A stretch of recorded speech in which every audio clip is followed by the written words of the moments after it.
Voilà, ici, c'est chez Tata Octavie. Heureux les invités au repas du Seigneur. Voici l'agneau de Dieu qui enlève le péché du monde. Qui vous a dit qu'il faut avoir beaucoup d'argent pour nourrir beaucoup d'enfants? Non. Le peu que tu as, tu donnes. Et puis, Dieu, il va faire le reste. Il ne faut pas dire, ouais, je n'arrive pas à faire telle chose parce que je n'ai pas si. Tu peux nourrir tes enfants et nourrir les enfants des autres aussi. Donc, on arrête des excuses, on arrête toutes sortes d'égoïsme, on arrête toutes sortes de méchanceté. On est capable, même si tu as 10 enfants comme moi, tu es capable de nourrir même aussi les enfants du voisin. Donc, il n'y a pas d'excuses. Pas d'excuses. Aujourd'hui, c'est le jour du Seigneur. Mais le jour du Seigneur, c'est tous les jours normalement. C'est tous les jours. Et puis, voilà, on célèbre le Seigneur tous les jours avec tout le monde. Et tout le monde peut être ta sœur. Tout le monde peut être ton frère. Donc, toi qui vas sauter sur la tête des voisins, des gens qui sont autour de toi, qui ont besoin de ton amour, pour aller chercher ta famille, pour les aimer, ça, ce n'est pas juste. Ici, j'ai mes 5 enfants, 6 enfants biologiques, et puis il y a 1, 2, 3, 4 enfants que j'ai pris. Donc, c'est possible pour tout le monde de le faire. Il ne faut pas beaucoup d'argent. Vous voyez, il n'y a pas grand-chose sur la table.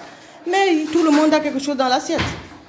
Donc, voilà ce que je voulais voir. Parce que tout ce que Dieu il fait, moi, je montre aux gens pour que nous tous, on puisse être vraiment en commun accord pour qu'il n'y ait pas de pauvres parmi nous, pour qu'il n'y ait pas de malheureux parmi nous. On est capable d'être autour de la table chez n'importe qui. Tu es le président, tu es le clochard, tu peux te mettre à table avec ton frère.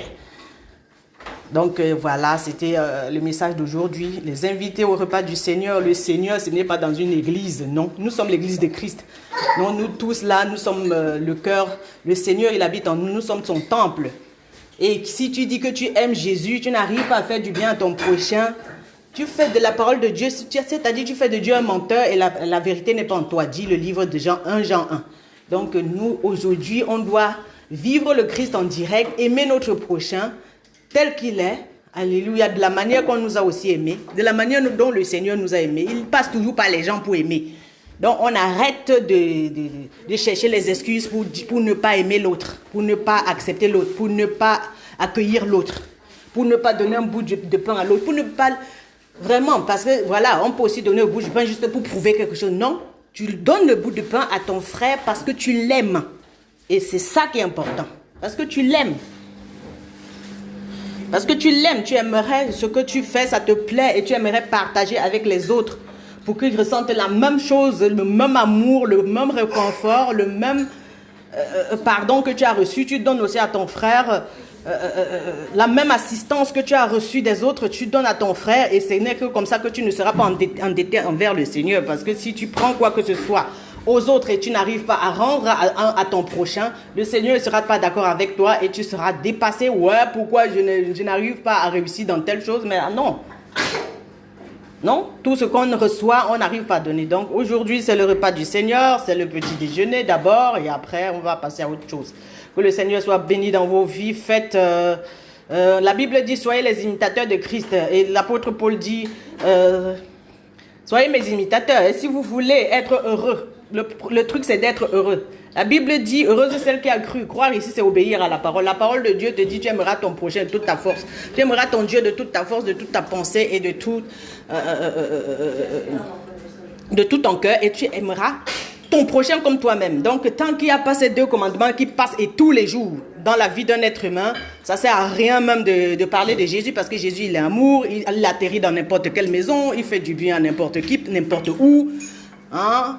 Il fait tout ce qu'il peut faire avec les gens. Il s'agit des gens. Donc, tu ne peux pas me dire que tu aimes Dieu et tu détestes ton frère. Tu haïs ton frère que tu vois. Et tu dis que tu aimes Dieu que tu ne vois pas. Non, il faut arrêter. Laissons les histoires d'église et les histoires de Jésus. Jésus sans rien partager. Jésus sans rien donner à l'autre. Jésus cherchant les excuses toujours pour fuir les responsabilités qui vont avec le nom de Jésus. Parce que le nom de Jésus, si tu appelles le nom de Jésus, ça veut dire que tu as les responsabilités. C'est-à-dire tu dois aimer les gens. Tu es obligé d'aimer les gens parce qu'il est amour. Tu es obligé d'accueillir les gens chez toi parce qu'il est l'accueil. Il est celui qui t'accueille. Il est celui-là qui te donne à manger. Tu es obligé de donner à manger. Et tous les jours, tu dois faire quelque chose pour l'autre. Donc, il n'y a plus d'excuses, mes frères, mes sœurs. Que le Seigneur soit béni dans vos vies. Dans le nom puissant de Jésus-Christ de Nazareth.